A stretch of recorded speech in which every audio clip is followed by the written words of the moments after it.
ওয়া আনদির আশিরাতাকাল আকরাবিন যখন নাজিল হলো, বিশ্বনবী সাফা পাহাড়ের চূড়ায় উঠে গেলেন, ডাকতে আরম্ভ করলেন, ও আমার বংশের লোকেরা, ও আমার সম্প্রদায়ের লোকেরা, আমি যদি বলি পাহাড়ের পেছনে একদল ঘোড়সাওয়ার তোমাদেরকে আক্রমণ করার জন্য রেডি হয়ে আছে, ও আমার মক্কাবাসী, আমার কথা তোমরা বিশ্বাস করবা নাকি? সবাই এক বাক্যে বলে দিল, বিশ্বাস করব। সুবহানাল্লাহ। ও আমার মক্কাবাসী, আমি যদি বলি পাহাড়ের পেছনে একদল ব্যাটালিয়ন তোমাদেরকে অ্যাটাক করবে, আমি বললে বিশ্বাস করবা? মক্কাবাসী কি উত্তর দিয়েছিল জানেন? এত হেভি ওয়েটফুল একটা কথা বলেছিল। তারা বলেছিল, অবশ্যই বিশ্বাস করব, কারণ মা জাররাবনা আলাইকা ইল্লা সিদকা, আমরা জীবনে কোনোদিন তোমার মুখে মিথ্যা শুনি নাই। সুবহানাল্লাহ কইবেন না? ও মিয়া, যে এলাকায় আপনি জন্মগ্রহণ করলেন, আপনার শৈশব, কৈশোর, আপনার তারুণ্য, আপনার যৌবন যেখানে কাটালেন, ওই এলাকার লোকেরা যদি এক বাক্যে বলে তুমি যা বলবা তাই বিশ্বাস করব, কারণ তোমার তো মিথ্যা কইতে শুনি নাই। মা জাররাবনা আলাইকা ইল্লা সিদকা, we have never ever witnessed a single lie from you, আমরা জীবনে একটা মিথ্যা তোমার মুখ থেকে শুনি নাই। সুবহানাল্লাহ বলেন। দেখেন, এই কথার মাধ্যমে এক বাক্যে বিগত 40 বছরের সার্টিফিকেশন হয়ে গেছে। কথা বলেন ঠিক কিনা? বিগত 40 বছর আমার নবী মক্কায় কেমন লাইফ লিড করেছেন, এক বাক্যে সার্টিফিকেশন, মা জাররাবনা আলাইকা ইল্লা সিদকা। তখন বিশ্বনবী বললেন, ফাইন্নী নাযীরুল লাকুম বাইনা ইয়াদাই আযাবিন শাদীদ, যদি আমার কথা বিশ্বাস করো তাহলে জেনে রাখো, যদি মূর্তি পূজা আর এই শিরকি কর্মকাণ্ড ছেড়ে না দিয়ে এক আল্লাহর পথে ফিরে না আসো, কঠিন আযাব তোমাদের জন্য অপেক্ষা করছে। আওয়াজ করে পড়েন আল্লাহু আকবার। ফাইন্নী নাযীরুল লাকুম বাইনা ইয়াদাই আযাবিন শাদীদ, ভয়ঙ্করতম শাস্তি তোমাদের জন্য অপেক্ষা করেছে, আমি সেই শাস্তির সতর্কতা দিতে এসেছি। তাহলে বিশ্বনবীর আরেকটা বৈশিষ্ট্য, তিনি সতর্কতাকারী। সুবহানাল্লাহ, তিনি সতর্ককারী। উম্মাকে রিমাইন্ডার দিতে এসেছেন, ওয়ার্নিং দিতে এসেছেন। আবার জাহান্নামীরা যখন জাহান্নামে যাবে, ফেরেশতারা ডেকে বলবে, ও কপাল পোড়া জাহান্নামীরা, জাহান্নামে কেন ঢুকলা? দুনিয়ার বুকে কি তোমাদেরকে সতর্ক করার জন্য কেউ আসে নাই? কুল্লামা উলকিয়া ফিহা ফাউজুন সাআলাহুম খাজানাতুহা আলাম ইয়াতিকুম নাযীর। সুবহানাল্লাহ পড়েন। আলাম ইয়াতিকুম নাযীর, কোন সতর্ককারী আসে নাই? বিশ্বনবী নাযীর হয়ে, সতর্ককারী হয়ে পৃথিবীতে আসলেন। তিনি জাহান্নামের ব্যাপারে উম্মাকে সতর্ক করেছেন। জান্নাতকে যেমনি তিনি চমকপ্রদভাবে উম্মার সামনে পোট্রে করেছেন, চিত্রায়িত করেছেন, ঠিক অনুরূপভাবে ভয়ঙ্কর জাহান্নামকেও তিনি এই উম্মার সামনে পোট্রে করেছেন। জাহান্নামকে কিভাবে বিশ্বনবী উম্মার সামনে পোট্রে করলেন, চিত্রায়িত করলেন, শুনতে মনে চায়? সিলেটবাসী শুনতে মনে চায়? জান্নাতের কথা শুনে যেমনি জান্নাতে যাওয়ার ব্যাপারে আপনারা আগ্রহী হয়েছেন, জান্নাতের নাজ নেয়ামতের কথা শুনে, জান্নাতের ফিচার শুনে যেমনি জান্নাতে যাওয়ার ব্যাপারে আমরা উদ্বেলিত হয়েছি, উচ্ছ্বসিত হয়েছি, জাহান্নামের কথা শুনলে কিন্তু আমাদের কলিজা কেঁপে উঠবে। কিভাবে বিশ্বনবী পোট্রে করলেন? বিশ্বনবী বলেন, নারুকুম হাযিহিল্লাতী ইউকিদু ইবনু আদম জুজউন মিন ৭০ জুজআন মিন হাররি জাহান্নাম। ও আমার উম্মতেরা, তোমরা যে রান্নাঘরে যে আগুন দিয়ে রান্না করো, তোমরা কি ভেবেছো জাহান্নামের আগুন ওই রান্নাঘরের আগুনের মতো না? আপনারা কিচেনে যে রান্না করেন, রান্নাঘরের আগুন আর জাহান্নামের আগুন তো একই না? সিলেটের ভাইরা বুঝে থাকলে উত্তর দেন, কিচেনের রান্নাঘরের আগুন আর জাহান্নামের আগুন এক না? একরকম? বিশ্বনবী বলেন, জুজউন মিন ৭০ জুজআন মিন হাররি জাহান্নাম, জাহান্নামের আগুন দুনিয়ার আগুনের চেয়ে কমপক্ষে ৭০ গুণ বেশি তেজওয়ালা। জাহান্নামের আগুনকে আল্লাহ নাম দিয়েছেন নারুল্লাহ। এটা আল্লাহর আগুন, নারুল্লাহিল মুকাদা আল্লাতী তাত্তালিউ আলাল আফইদা, যেটা কলিজার মধ্যে যে ধরে যায়। দুনিয়ার আগুন হাতে লাগলে হাত জ্বলে, পায়ে লাগলে পা জ্বলে, জাহান্নামের আগুন দেহের যেই জায়গায় লাগুক না কেন সাথে সাথে কলিজাটা জ্বলে ছাই হয়ে যাবে। নারুল্লাহিল মুকাদা আল্লাতী তাত্তালিউ আলাল আফইদা, জাহান্নামের আগুন গায়ে লাগলে আপনার কলিজা পুড়ে ছাই হয়ে যাবে।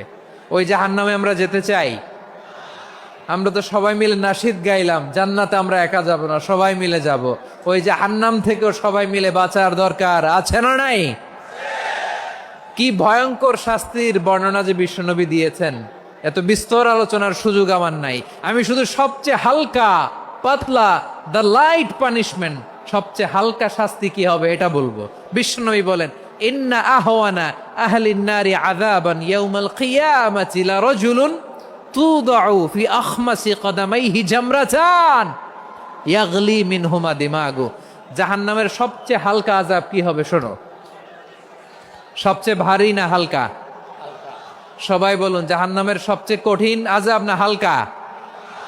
জাহান্নামের সবচাইতে হালকা আযাব হলো ওই ব্যক্তির আযাব যার পায়ে দুটো জাহান্নামের আগুনের জুতা পুড়িয়ে দেয়া হবে। ওই আগুনের উত্তাপে তার মাথার মগজগুলো ভাতের মারের মতো টপ টপ টপ টপ করে বেয়ে বেয়ে পড়বে। নাউজুবিল্লাহ পড়বেন না? আচ্ছা প্রিয় সিলেট, আওয়াজ করে বলেন, এইটা যদি সবচেয়ে লাইট পানিশমেন্ট হয়, সবচেয়ে হালকা পাতলা সহনীয় আযাব যদি হয়, তাহলে ভয়ঙ্কর তোমার আযাবের কি অবস্থা হবে? আমরা কি ওই জাহান্নামে যেতে চাই? জাহান্নামের অবস্থা এত ভয়ঙ্কর হবে, জাহান্নামের ভেতরে লক্ষ লক্ষ কোটি কোটি কাফির মুশরিককে দেওয়ার পরেও জাহান্নাম বলবে হাল মিম মাজিদ, আরো আছে নাকি, আরো দাও। কোটি কোটি কাফেরের দল, মুশরিকের দল, সীমা লঙ্ঘনকারী দল, তাদেরকে যখন জাহান্নামে ফেলা হবে, বড় বড় পাথর খণ্ড জাহান্নামে ফেলা হবে, তারপরও জাহান্নাম বলবে হাল মিম মাজিদ, আরো আছে নাকি, দাও, আরো দাও, আরো দাও। আমার ক্ষুধা নিবারণ হয় নাই। জাহান্নামে তো উত্তপ্ত হবে, জ্বলন্ত হবে, ভয়ঙ্কর হবে। জাহান্নামের এক অংশ আরেক অংশকে খেয়ে ফেলবে। আল্লাহু আকবার। ফেরেশতারাও টালমাটাল হয়ে যাবে। জাহান্নামের রক্ষী ফেরেশতারা কি করবে তারা নিজেরাও বুঝতে পারবে না।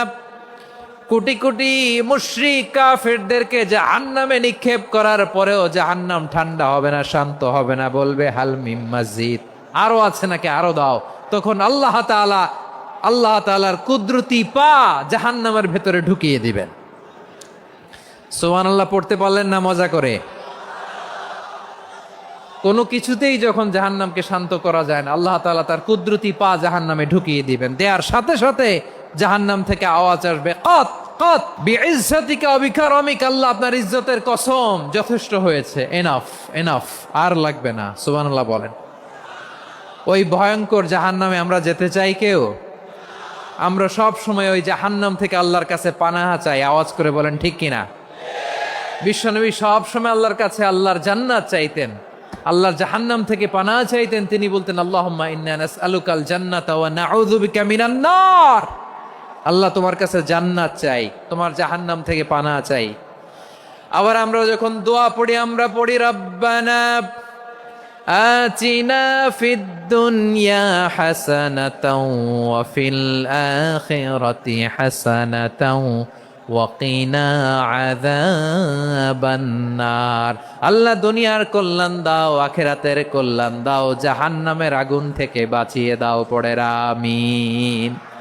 ওয়া কিনা আযাবান নার মানে কি? আল্লাহ তুমি আমাদেরকে বাঁচাও আগুনের শাস্তি থেকে। এটা বিশ্বনবীর সবচাইতে প্রিয় দোয়া ছিল। নবী যখন তাওয়াফ করতেন, প্রতিটা তাওয়াফে তিনি এই দোয়াটা পড়তেন। রুকনে ইয়ামানি থেকে হাজরে আসওয়াদে যখন তিনি যেতেন, এই দোয়াটা পড়তেন, রব্বানা আতিনা ফিদ দুনিয়া হাসানা ওয়া ফিল আখিরাতি হাসানা ওয়া কিনা আযাবান নার। আল্লাহ দুনিয়ার কল্যাণ দাও, আখিরাতের কল্যাণ দাও। আল্লাহ জাহান্নামের আগুনের শাস্তি থেকে তুমি আমাদেরকে বাঁচাও। আওয়াজ করে সবাই পড়ুন আমিন। তাহলে বিশ্বনবী ওই জাহান্নামের ব্যাপারে আমাদেরকে সতর্ক করেছেন। এজন্য আল্লাহ তাআলা বিশ্বনবীর নাম দিয়েছেন নাযীর, সতর্ককারী, ওয়ার্নার। আল্লাহ বলেছেন, নবী আপনারে আমি শাহিদ মানে সাক্ষ্যদাতা বানালাম।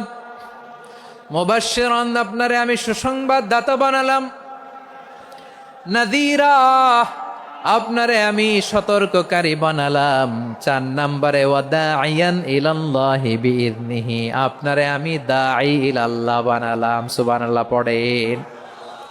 আপনাদের মনোযোগ আছে না গেছে? মাশাআল্লাহ, মনোযোগ আছে তো? আমি তো ভাবছি বোরিং হয়ে গেছে। বৈশিষ্ট্য কয়টা? সবাই বলেনি? 5 আঙ্গুল এরকম উঁচু করে আওয়াজ করে আমাকে দেখিয়ে বলো তো বৈশিষ্ট্য কয়টা? বলে ফেলেছি কয়টা? রইল কয়টা? 4 নম্বরে দাঈয়ান ইলাল্লাহ, সবচেয়ে গুরুত্বপূর্ণ পয়েন্ট। আমার দিকে তাকাও, আমার সাথে কানেক্ট করো। অনেক কিছু বলার আছে, আমার দিকে তাকাও। দাঈয়ান ইলাল্লাহ, বিশ্বনবীকে আল্লাহ তাআলা দায়ী করে পাঠিয়েছেন। বিশ্বনবী কি মানব মণ্ডলীকে নিজের দিকে ডাকে? দুনিয়ার দিকে ডাকে? কার দিকে ডাকে?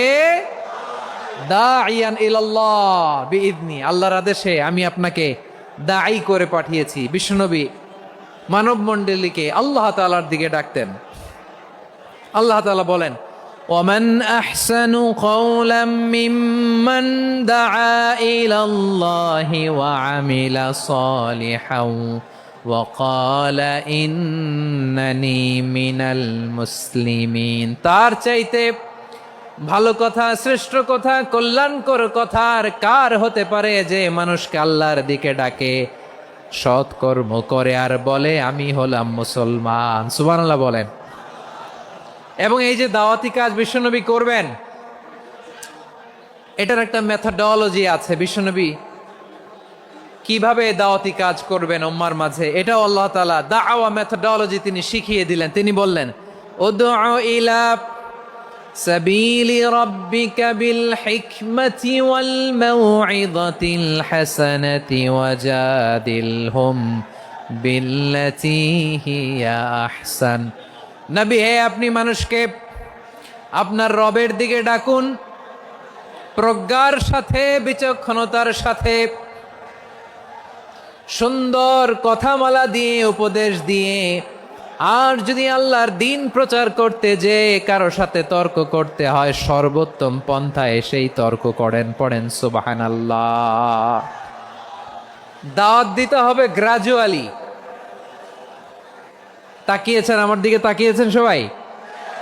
মাশাআল্লাহ, ভেরি নাইস অডিয়েন্স, মাশাআল্লাহ। গ্রাজুয়ালি দাওয়াত দিতে হবে, একবারে সব না। অনেকে নতুন দিনে ফিরে আসে, আজীবন খারাপ কাজ করেছে, অন্যায় অবিচার জুলুম করেছে, তার জন্য দিনে ফেরার রাস্তা খোলা আছে না নাই? সে যখন ইসলামে আসে একবারে আপনি সব চাপিয়ে দেবেন না। নতুন কেউ দিনে ফিরেছে, ইসলাম মানতে চায়, আপনি যদি বলেন তোর 5 ওয়াক্ত নামাজ পড়তে হবে, রোজা রাখতে হবে, তাহাজ্জুদ পড়তে হবে, তোর দাড়ি নাই কেন, তুই তো জাহান্নামে যাবি, এরকম অনেকে বলে কি বলে না? বলা যাবে না, এগুলো বলবেন না। দাওয়াত দিতে হবে গ্রাজুয়ালি, ধীরে ধীরে মানুষকে বোঝাতে হবে।